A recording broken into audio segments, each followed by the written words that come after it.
નમસ્કાર મિત્રો, જય માતાજી. ડિજિટલ ગવર્મેન્ટ સાથીમાં આપનું હાર્દિક સ્વાગત છે. આજનો જે વિડીયો છે જે જવાહર નવોદયના ફોર્મ ભરવાના ચાલુ થયા છે તેના વિશે જણાવવામાં આવશે. આ વિડીયોમાં આ ફોર્મ કોણ ભરી શકશે, આ ફોર્મ ભરવા માટે કયા ડોક્યુમેન્ટની જરૂર છે, આ ઉપરાંત આ ફોર્મ કઈ રીતે ભરવું તેના વિશે તમને આ વિડીયોમાં જણાવવામાં આવશે. હવે આ ફોર્મ કોણ ભરી શકશે, તો તેમાં જે ધોરણ 5માં હાલ અભ્યાસ કરી રહ્યા છે તે વિદ્યાર્થી આ ફોર્મ ભરી શકશે. આ ઉપરાંત જો વ્યક્તિ નાપાસ થયેલ હશે તો તે ફોર્મ ભરી શકશે નહીં. જેમ કે જે ધોરણ 5માં ફેલ થયો છે તે ફરીવાર 5માની પરીક્ષા આપી રહ્યો છે તો તે આ ફોર્મ ભરી શકશે નહીં. અને આની જે જન્મ તારીખ છે 1/5/2013 થી 31/7/2015 ની વચ્ચે હોવી જોઈએ. ત્યારબાદ ફોર્મ ભરવા જરૂરી ડોક્યુમેન્ટ, જેમાં ફર્સ્ટ છે વિદ્યાર્થીનો ફોટો, સેકન્ડમાં વિદ્યાર્થીની સહી, જે થર્ડ છે વાલીની સહી, ત્યારબાદ જે ફોર્થ છે આચાર્યના સહી સિક્કા વાળું ફોર્મ. હવે આ ઓનલાઈન ફોર્મ ભરવાની છેલ્લી તારીખ છે 16/9/2024. તમારા 16 તારીખ પહેલા ફોર્મ ભરવાનું રહેશે. હવે આમાં જે પરીક્ષાની ફી વિશે વાત કરીએ તો આ પરીક્ષાની કોઈ ફી ભરવાની નથી. આ તમે વિના મૂલ્યે ફી ભરીને પરીક્ષા આપી શકો છો. હવે આ પરીક્ષામાં પૂછાતા પ્રશ્નો વિશે ચર્ચા કરીએ, જેમાં સૌપ્રથમ છે માનસિક ક્ષમતા કસોટી. તેના 40 પ્રશ્નો રહેશે. આ પ્રશ્નોમાં આકૃતિવાળા પ્રશ્નો પૂછવામાં આવશે. ત્યારબાદ જે છે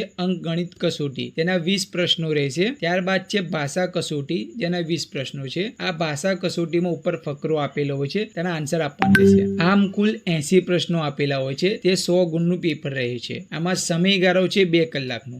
આ ફોર્મ ભરવા માટે સૌપ્રથમ તમારે ગૂગલ ઉપર નવોદય એડમિશન ટાઈપ કરવાનું રહેશે.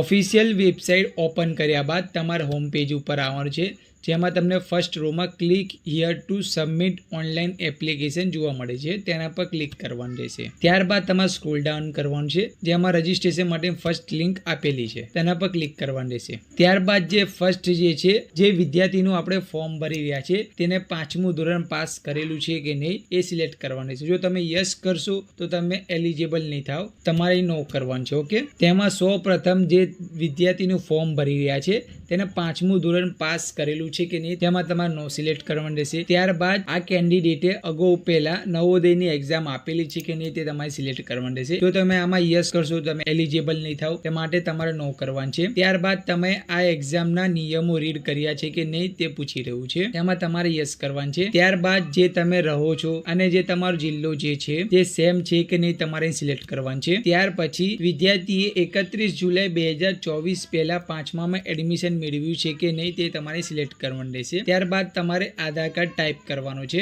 આધાર કાર્ડ ટાઈપ કર્યા બાદ તમારે સબમિટ પર ક્લિક કરવાનું રહેશે. હવે તમને પ્રિન્સિપલનું સહી સિક્કાનું ફોર્મ કઈ રીતે ફિલઅપ કરવું તે વિશે જણાવવામાં આવશે. સૌપ્રથમ તમારે કેન્ડિડેટ એટલે કે જે વિદ્યાર્થી છે તેનું નામ અહીં ટાઈપ કરવાનું રહેશે. ત્યારબાદ શાળાનું નામ આવશે. તે પછી જે તમારે જે વિદ્યાર્થી છે વિદ્યાર્થી પૂરું નામ આવશે, જે કેપિટલ અક્ષરમાં રહેશે. ત્યારબાદ તેના પિતા અને માતાનું નામ આવશે. ત્યારબાદ બાજુમાં તાજેતરનો પાસપોર્ટ સાઇઝનો ફોટો લગાવવાનો રહેશે. તે પછી તમારી જન્મ તારીખ દાખલ કરવાની છે. જે તમે જન્મ તારીખ ટાઈપ કરી તેને શબ્દોમાં લખવાનું રહેશે. ત્યારબાદ તમારે જેન્ડર સિલેક્ટ કરવાનું રહેશે. તે પછી કેટેગરી એટલે કે શ્રેણી સિલેક્ટ કરવાનું રહેશે. ત્યારબાદ જો તમે અપંગતા ધરાવતા હોય તો તમારે ટીક કરવાનું છે, તે ઓપ્શનલ રહેશે. ત્યારબાદ તમારે આધાર કાર્ડ નંબર ટાઈપ કરવાનો છે. જો પાન કાર્ડ હોય તો પાન નંબર ટાઈપ કરવાનો છે. ત્યારબાદ તમારે રહેઠાણ ડિટેલ ટાઈપ કરવાનું રહેશે. એની બાજુમાં મોબાઈલ નંબર ટાઈપ કરવાનો રહેશે. ત્યારબાદ તમારે જે એન્યુઅલ ઇન્કમ એટલે કે જે વાર્ષિક આવક છે તમારે ટાઈપ કરવાની છે. જે તમે નેશનાલિટી ધરાવો છો અહીં ટાઈપ કરવાનું રહેશે. ત્યારબાદ તમારી જે જાતિ આવે છે જાતિ ટીક કરવાનું રહેશે. ત્યારબાદ તમે નીચે કોષ્ટકમાં જોઈ રહ્યા છો, જેમાં ક્લાસ 3, 4 અને 5 આ ત્રણેય ડિટેલ અહીં એડ કરવાનું રહેશે. તેમાં સૌ પ્રથમ તમારે શાળાનું નામ ટાઈપ કરવાનું છે. ત્યારબાદ તમે જે ગામ કે શહેરમાં આ ધોરણ પાસ કર્યું તે ટાઈપ કરવાનું રહેશે. ત્યારબાદ તમે આ ધોરણોમાં ક્યારે દાખલ થયા છે અને ક્યારે પાસ થયા છે તે તમામ ડિટેલ એડ કરવાનું રહેશે. ત્યારબાદ તમે જે જિલ્લામાં પાસ આઉટ કર્યું છે તે જિલ્લો સિલેક્ટ કરવાનું રહેશે. ત્યારબાદ તમારે રાજ્ય સિલેક્ટ કરવાનું રહેશે. ફોર્મના અંતમાં ફર્સ્ટ સિગ્નેચર તમારે જે વિદ્યાર્થીનું ફોર્મ ભરી રહ્યા છો ત્યાંની રહેશે. ત્યારબાદ બાજુમાં વાલીની સહી રહેશે અને સૌથી લાસ્ટમાં પ્રિન્સિપાલનો સહી સિક્કો લાગશે. મિત્રો, તમે આ રીતે નવોદયનું ફોર્મ ભરી શકો છો. આ ઉપરાંત તમને આ ફોર્મ ભરવામાં કઈ ક્વેરી રહેતી હોય તો તમે અમને કોમેન્ટ સેક્શનમાં જણાવો. આ વિડીયો પસંદ આવ્યો હોય તો લાઈક કરો, કોમેન્ટ કરો અને આવા જ વિડીયો જોવા માટે અમારી ચેનલને સબસ્ક્રાઇબ કરો. Thank you.